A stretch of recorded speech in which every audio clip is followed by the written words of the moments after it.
साल 1937। बंबई उच्च न्यायालय के उस विशाल और भव्य कक्ष में एक अजीब सा सन्नाटा पसरा हुआ था। बाहर मार्च की चिलचिलाती धूप थी, लेकिन अदालत के भीतर का तापमान उससे भी कहीं ज्यादा गर्म था। लकड़ी के उस पुराने कटघरे के सामने एक शख्स खद्दहा था। नीले रंग का सूट, आंखों पर गोल चश्मा और चेहरे पर एक ऐसी शांति जो किसी गहरे समुद्र में ही पाई जा सकती है। यह शख्स कोई और नहीं बल्कि डॉक्टर भीमराव आंबेडकर थे। अदालत का कमरा खचाखच भरा हुआ था। एक तरफ वे लोग थे जिनकी आंखों में सदियों की प्यास और अपमान का दर्द था, अछूत समाज के लोग जो अपने मसीहा को उस अदालत में लड़ते हुए देख रहे थे। दूसरी तरफ रूढ़िवादी और कट्टरपंथी ब्राह्मण व सवर्ण समाज के कुछ प्रभावशाली लोग बैठे थे। उनके चेहरों पर क्रोध, अहंकार और एक अजीब सी बेचैनी थी। उन्हें यह बर्दाश्त नहीं हो रहा था कि जिस समाज को उन्होंने सदियों तक पैरों की जूती समझा, उस समाज का एक व्यक्ति, एक अछूत, आज उन्हीं की आंखों में आंखें डालकर अंग्रेजी कानूनों और तर्कों की भाषा में उन्हें अदालत में चुनौती दे रहा था। रूढ़िवादी गुट के लोग हर हाल में डॉक्टर आंबेडकर की हार देखना चाहते थे। उनका मानना था कि अगर आज यह आदमी जीत गया तो उनकी सदियों पुरानी मनुवादी व्यवस्था ताश के पत्तों की तरह ढह जाएगी। यह मुकदमा कोई आम संपत्ति का विवाद नहीं था। यह मुकदमा था इंसान के इंसान होने के अधिकार का। यह मुकदमा था महाड़ के चवदार तालाब का। अगर आप इस कहानी को सुनना शुरू कर रहे हैं तो अपनी सांसें थाम लीजिए, क्योंकि यह सिर्फ एक कानूनी लड़ाई नहीं है। यह भारत के इतिहास का वह पन्ना है जहां एक कलम और एक किताब ने सदियों पुरानी जंजीरों को हमेशा के लिए तोड़ दिया था। इस अदालत के दृश्य को समझने के लिए हमें ठीक 10 साल पीछे 1927 के महाड़, महाराष्ट्र में जाना होगा। पानी, जो जीवन का आधार है, जो प्रकृति का हर जीव मुफ्त और बिना किसी भेदभाव के पीता है। एक कुत्ता, एक बिल्ली, यहां तक कि एक जंगली जानवर भी तालाब से पानी पी सकता था, लेकिन इंसान द्वारा बनाए गए जाति व्यवस्था के क्रूर नियमों के कारण अछूतों को उस तालाब का पानी छूने तक की इजाजत नहीं थी। उनका छूना तो दूर, उनकी परछाई तक से उस पानी के अपवित्र हो जाने का दावा किया जाता था। बंबई विधान परिषद ने एस.के. बोले के नेतृत्व में एक प्रस्ताव पारित किया था कि सरकार द्वारा संचालित सभी सार्वजनिक स्थानों और तालाबों का उपयोग हर कोई कर सकता है। महाड़ नगर पालिका ने भी इस प्रस्ताव को स्वीकार कर लिया था, लेकिन कागजों पर लिखे गए नियम असल जिंदगी में लागू नहीं होते। रूढ़िवादी समाज अब भी तालाब पर कुंडली मारकर बैठा था।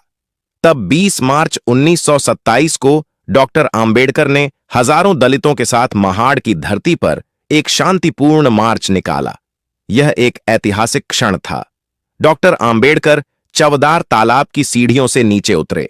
उन्होंने अपनी अंजुली में पानी भरा और पी लिया। उनके पीछे पीछे हजारों लोगों ने उस पानी को पिया। यह पानी सिर्फ गले की प्यास नहीं बुझा रहा था, यह सदियों से सूखी पड़ी आत्माओं में आत्मसम्मान का बीज बो रहा था। लेकिन यह शांतिपूर्ण कदम रूढ़िवादियों को मंजूर नहीं था। जैसे ही अछूतों ने पानी पिया, पूरे महाड़ में अफवाह फैला दी गई कि अछूतों ने पानी को अपवित्र कर दिया है। कट्टरपंथी सवर्णों की भीड़ ने डंडों और लाठियों के साथ निहत्थे दलितों पर बर्बर हमला कर दिया। कई लोग लहूलुहान हुए। इतना ही नहीं, बाद में उन रूढ़िवादी ब्राह्मणों और सवर्णों ने पंचगव्य, गाय का गोबर, मूत्र, दूध, दही, घी डालकर तालाब का शुद्धिकरण किया। हिंसा से बात नहीं बनी तो रूढ़िवादियों ने कानूनी रास्ता अपनाया। महाड़ के कुछ रसूखदार कट्टरपंथी ब्राह्मणों ने अदालत में एक मुकदमा दायर कर दिया। उनका दावा था कि चवदार तालाब कोई सार्वजनिक संपत्ति नहीं है, बल्कि यह उनकी निजी संपत्ति है जिस पर केवल सवर्णों का अधिकार है। उन्होंने अदालत से यह आदेश पारित करवा लिया कि जब तक मुकदमे का अंतिम फैसला नहीं हो जाता, तब तक कोई भी अछूत उस तालाब के पानी का उपयोग नहीं कर सकता। यह एक बहुत बड़ी और सोची समझी साजिश थी। कट्टरपंथियों का मानना था कि दलित समाज गरीब है, अनपढ़ है। वे लंबी कानूनी लड़ाई नहीं लड़ पाएंगे। बड़े बड़े और महंगे वकीलों को खड़ा करके वे इस मुकदमे को आसानी से जीत लेंगे और डॉक्टर आंबेडकर को हमेशा के लिए घुटनों पर ला देंगे। उन्हें लगा कि आंबेडकर का उत्साह कुछ दिनों का है, अदालत की तारीखों के बोझ तले वह दब जाएंगे। लेकिन उन्हें इस बात का अंदाजा नहीं था कि उनका सामना किससे है। वे भूल गए थे कि डॉक्टर आम्बेडकर के पास कोलंबिया विश्वविद्यालय और लंदन स्कूल ऑफ इकोनॉमिक्स की डिग्रियां हैं। वह एक बैरिस्टर हैं जिनके तर्कों के आगे बड़े बड़े विद्वान पानी भरते थे। डॉक्टर आम्बेडकर ने अपने अनुयायियों से कहा, हम ईंट का जवाब पत्थर से नहीं देंगे, हम खून नहीं बहाएंगे, हम इस लड़ाई को उसी कानून के दायरे में जीतेंगे जिस कानून का वे सहारा ले रहे हैं। मुकदमा शुरू हुआ। विरोधी पक्ष के वकीलों ने शुरुआत में बहुत अहंकार दिखाया। उन्होंने धर्म ग्रंथों का हवाला दिया, सदियों पुरानी परंपराओं का रोना रोया। उनका तर्क था, माय लॉर्ड, यह तालाब सदियों से सवर्णों के उपयोग के लिए है। हमारे शास्त्रों और परंपराओं के अनुसार अछूतों के स्पर्श से यह जल दूषित हो जाता है। यह हमारी निजी संपत्ति है और हमारी धार्मिक भावनाओं को ठेस पहुंचाई गई है। विरोधी खेमे में खुशी की लहर थी। वे एक दूसरे को देखकर मुस्कुरा रहे थे जैसे मुकदमा जीत लिया हो। अब बारी थी डॉक्टर भीमराव आम्बेडकर की। जब आम्बेडकर अपनी जगह से उठे तो अदालत में सन्नाटा छा गया। उन्होंने कोई धार्मिक या भावुक भाषण नहीं दिया। वे जानते थे कि अदालत जज्बातों से नहीं, सबूतों से चलती है। आम्बेडकर ने एक के बाद एक दस्तावेज जज के सामने रखने शुरू किए। योर ऑनर, आम्बेडकर की आवाज में एक गहरी गूंज थी। विपक्षी वकील परंपरा और धर्म की बात कर रहे हैं, लेकिन कानून दस्तावेजों और तथ्यों पर आधारित है। विरोधी पक्ष का दावा है कि चवदार तालाब उनकी निजी संपत्ति है। मैं अदालत के सामने महाड नगर पालिका के कई सालों के वित्तीय रिकॉर्ड प्रस्तुत कर रहा हूं। आम्बेडकर ने साबित कर दिया कि चवदार तालाब की मरम्मत, उसकी सफाई और उसके रखरखाव का पूरा खर्च महाड नगर पालिका के सार्वजनिक फंड से होता आ रहा है। योर ऑनर, जिस संपत्ति का रखरखाव जनता द्वारा दिए गए कर से होता है, वह निजी कैसे हो सकती है? और यदि यह सार्वजनिक है तो इस पर हर उस नागरिक का अधिकार है जो इस देश में पैदा हुआ है, चाहे उसकी जाति कुछ भी हो। विरोधी वकीलों के पसीने छूटने लगे। वे अपने बचाव में फिर से धर्म का सहारा लेने लगे, लेकिन आम्बेडकर ने उन्हें बीच में ही काट दिया। अदालत किसी की धार्मिक भावनाओं की रक्षा के लिए इंसानों के मौलिक अधिकारों का हनन नहीं कर सकती। यदि जानवर इस तालाब से पानी पी सकते हैं और वह दूषित नहीं होता, तो एक इंसान के छूने से यह दूषित कैसे हो सकता है? यह धर्म नहीं, बल्कि एक अमानवीय कुप्रथा है। निचली अदालत और जिला अदालत के न्यायाधीश डॉक्टर आम्बेडकर के अकाट्य तर्कों, सबूतों और अंग्रेजी कानून की उनकी गहरी समझ के आगे निरुत्तर हो गए। निचली अदालतों ने फैसला दिया कि तालाब सार्वजनिक है, लेकिन रूढ़िवादी हार मानने वाले नहीं थे। उनके अहंकार को गहरी चोट पहुंची थी। एक दलित वकील ने उन्हें उनकी ही बिछाई गई कानूनी बिसात पर मात दे दी थी। उन्होंने तय किया कि वे इस मामले को बंबई उच्च न्यायालय तक लेकर जाएंगे। वे चाहते थे कि किसी भी तरह आम्बेडकर को हराया जाए, और इस तरह साल 1937 आ गया। 10 साल, पूरे 10 साल तक यह कानूनी लड़ाई चली। इन 10 सालों में डॉक्टर आम्बेडकर ने गोलमेज सम्मेलन में हिस्सा लिया, पूना पैक्ट हुआ, लेकिन चवदार तालाब का यह मुकदमा उनके दिल के बहुत करीब था। बंबई हाई कोर्ट में मुख्य न्यायाधीश की अध्यक्षता में अंतिम सुनवाई शुरू हुई। विरोधी पक्ष ने अपने सबसे बड़े और महंगे कानूनी दिग्गजों को मैदान में उतारा। उनका मकसद सिर्फ एक था, डॉक्टर आम्बेडकर को नीचा दिखाना। उन्होंने पुराने कस्टम, रीति रिवाज का हवाला दिया कि लंबे समय से चली आ रही प्रथा ही कानून बन जाती है। डॉक्टर आम्बेडकर अंतिम जिरह के लिए खड़े हुए। उनका चेहरा थका हुआ जरूर था, लेकिन उनकी आंखों की चमक पहले से कहीं ज्यादा तेज थी। अदालत में मौजूद हर व्यक्ति की सांसें अटकी हुई थीं। योर ऑनर, आम्बेडकर ने बोलना शुरू किया। विपक्षी वकील ने कहा कि लंबी प्रथा कानून बन जाती है, लेकिन कानून का मूल सिद्धांत है न्याय, समानता और शुद्ध अंतरात्मा। कोई भी ऐसी प्रथा जो इंसान को इंसान का दर्जा न दे, जो मानवता को शर्मसार करे, वह चाहे कितनी भी पुरानी क्यों न हो, उसे कानून की मान्यता नहीं दी जा सकती। अपराध अगर सदियों से हो रहा हो तो वह परंपरा नहीं बन जाता, वह तब भी अपराध ही रहता है। अदालत के भीतर एकदम पिन ड्रॉप साइलेंस था। जज भी मंत्रमुग्ध होकर आंबेडकर के तर्क सुन रहे थे। आंबेडकर ने आगे कहा, यह लड़ाई सिर्फ पानी की नहीं है, यह लड़ाई इंसान की गरिमा की है। मैं अदालत से केवल एक तालाब का अधिकार नहीं मांग रहा हूं, मैं इस अदालत से इंसान को इंसान समझने का आदेश मांग रहा हूं।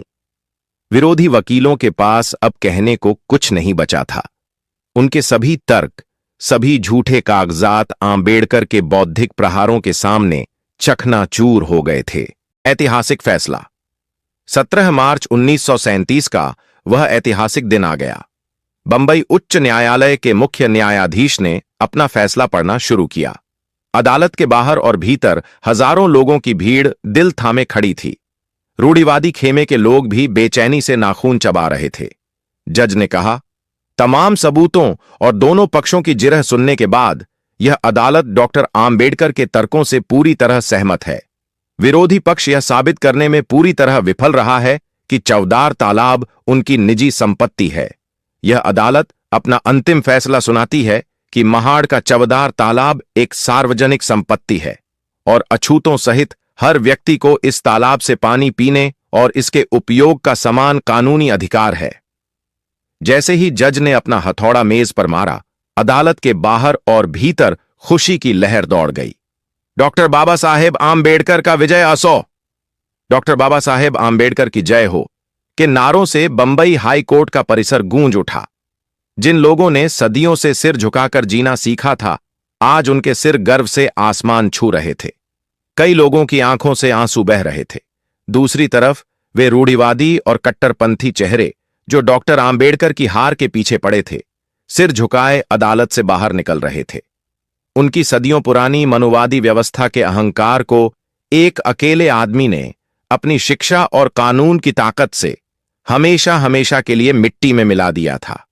यह सिर्फ एक कानूनी जीत नहीं थी, यह सामाजिक न्याय की सबसे बड़ी क्रांतियों में से एक थी।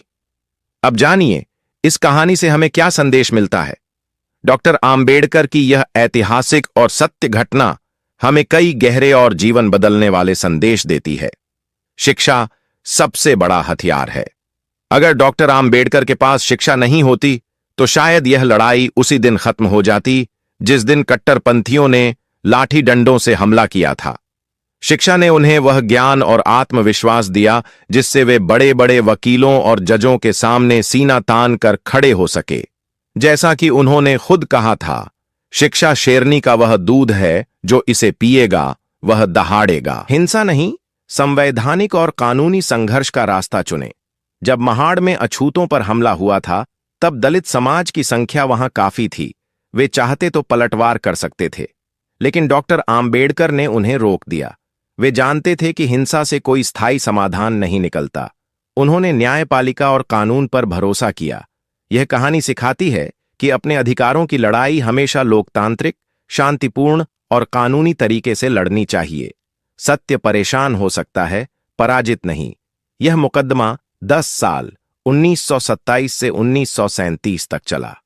रूढ़िवादी समाज ने आंबेडकर को हराने के लिए पैसे, ताकत और झूठ का हर संभव इस्तेमाल किया, लेकिन आंबेडकर ने धैर्य नहीं खोया। यह हमें सिखाता है कि न्याय की लड़ाई लंबी और कठिन हो सकती है, लेकिन अगर आपका मकसद सच्चा है तो अंत में जीत सत्य की ही होती है। अन्यायपूर्ण परंपराओं के खिलाफ आवाज उठाना जरूरी है। समाज में कई कुप्रथाएं परंपरा या धर्म के नाम पर चलती रहती हैं।